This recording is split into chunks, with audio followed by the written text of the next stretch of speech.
Maligayang panonood po ka-recap. Ang ating tatalakayin ngayon ay tungkol sa isang thriller action film na may pamagat na Shrapnel. Kaya sit back, relax, at simulan na natin.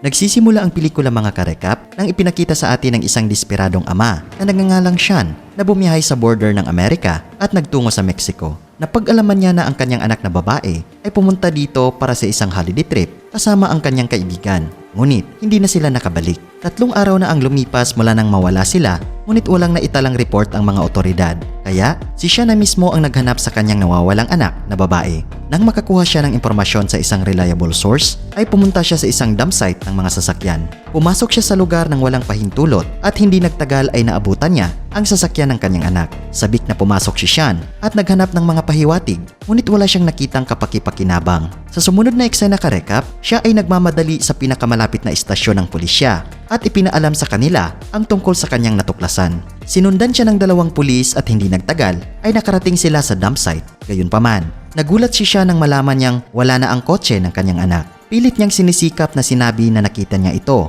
at binibigkas pa ang plate number ng sasakyan. Ngunit naniniwala ang isa sa mga pulis na nagngangalang Hector na gumagawa lang siya ng kwento. Pagkatapos ay sinabihan si Sean na umalis sa lugar dahil siya ay pumasok dito nang walang anumang permit. Nang maglaon ay tumawid siya sa American border at bumalik sa kanyang sakahan kung saan ang kanyang pamilya ay naghihintay sa kanya. Ngunit sa sandaling pumasok siya sa bahay, sila ay naiwang nabigo. Galit sa kanya ang panganay niyang anak dahil hindi niya nagawang protektahan ang kanyang kapatid. Sinubukan niyang makipag-usap dito ngunit gusto lang nitong mapag-isa. Pagsapit ng gabi, si Sean ay nagkaroon ng emosyonal na pakikipag-usap sa kanyang asawa na si Susan. Nakaunawa ang kanyang asawa sa kanya at sinabi sa kanya na hindi niya ito kasalanan.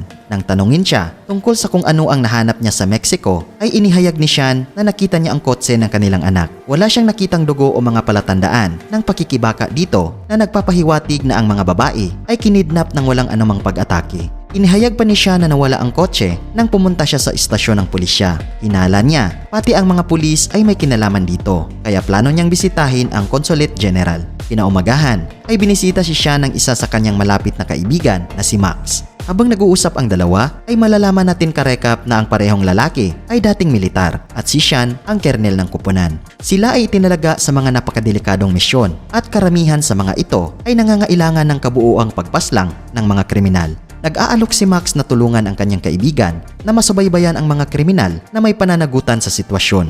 Ipinaliwanag pa niya kung paano niya brutal na pinahihirapan ang mga kalaban noon hanggang sa huminto sila sa kanilang paghinga. Gayunpaman, hindi iniisip ni Sean na ito ang kinakailangan at nais niyang lutasin ang sitwasyon ng mapayapa hanggat maaari. Nang maglaon, siya kasama ang ama ng isa pang nawawalang batang babae ay tumungo sa opisina ng konsulado. Alam ng lalaki ang buong sitwasyon, ngunit kagulat-gulat niyang iminumungkahi na kalimutan ng dalawa ang kanilang mga anak na babae. Ibinunyag niya na isang nakamamatay na kartel ang namumuno sa lungsod na ito at kilalang kilala sila sa pagpatay sa sinumang humaharang sa kanila. Noong nakaraang linggo ay pinatay nila ang humigit kumulang 37 tao dahil sa panghihimasok sa kanilang negosyo. Inihayag din ng konsulado na 1 taon na ang nakalipas ay may isang tapat na pulis ang hinirang dito at sinubukan niyang lutasin ang problema sa kartel. Ngunit, isang gabi ay maraming miyembro ng gang ang pumasok sa kanyang bahay at pinagbabaril siya, kasama ang kanyang buong pamilya. Mula noon, ang buong istasyon ng pulisya ay nagtatrabaho na sa kartel at walang sinuman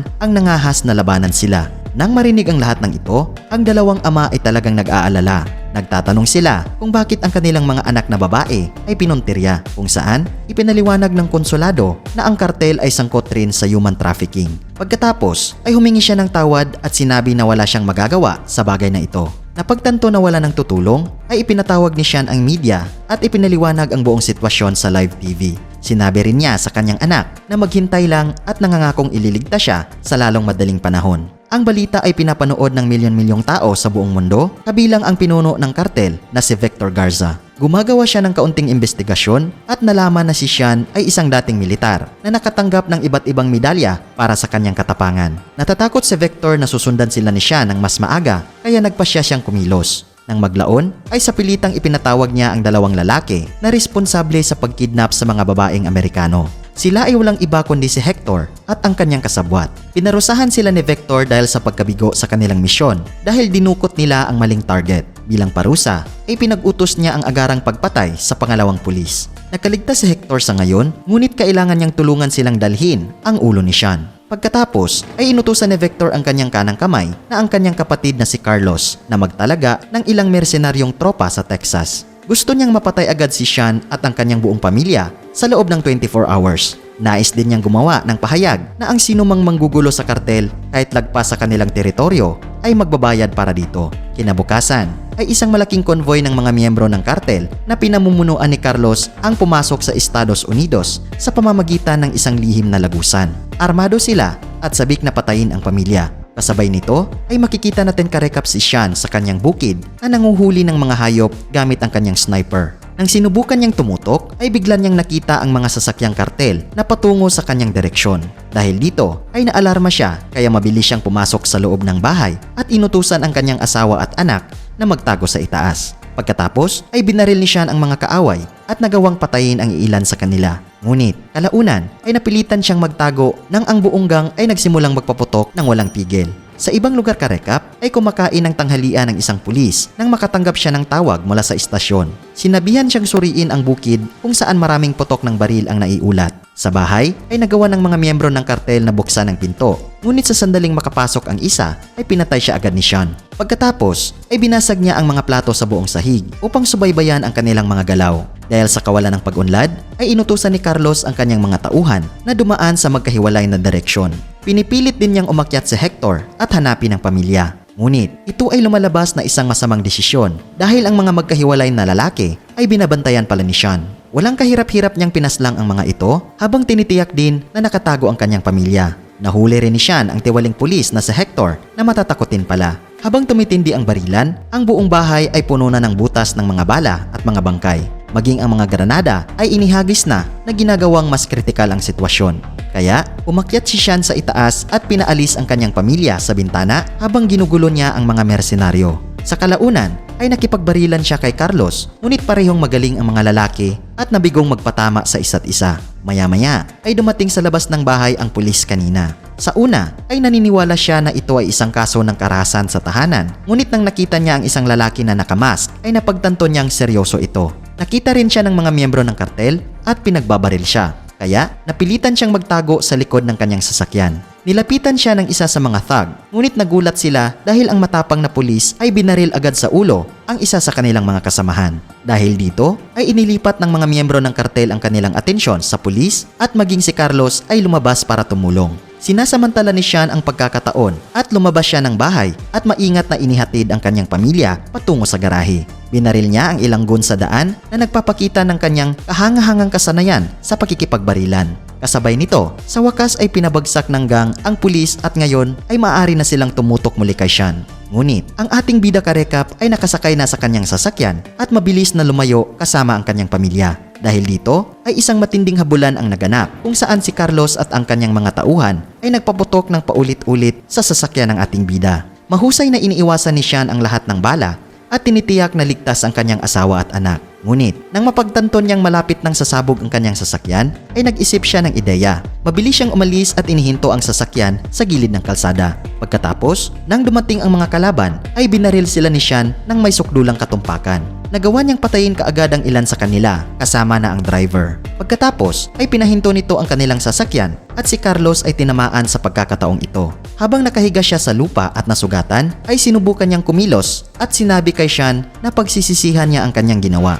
Ngunit nang matamaan siya ng 2 putok sa kanyang binti ay agad niyang ibinunyag ang kinaroroonan ng kanyang kapatid at ang kinidnap na babae. Pinapasalamatan siya ni Sean sa pamamagitan ng pagbaril sa kanyang ulo na nagtapos sa kanyang miserabling buhay. Sa resulta ng insidenteng ito, si Sean ay naging natatakot sa kaligtasan ng kanyang pamilya. Kaya, pinaalis niya ang kanyang asawa at anak sa ligtas na lugar pansamantala.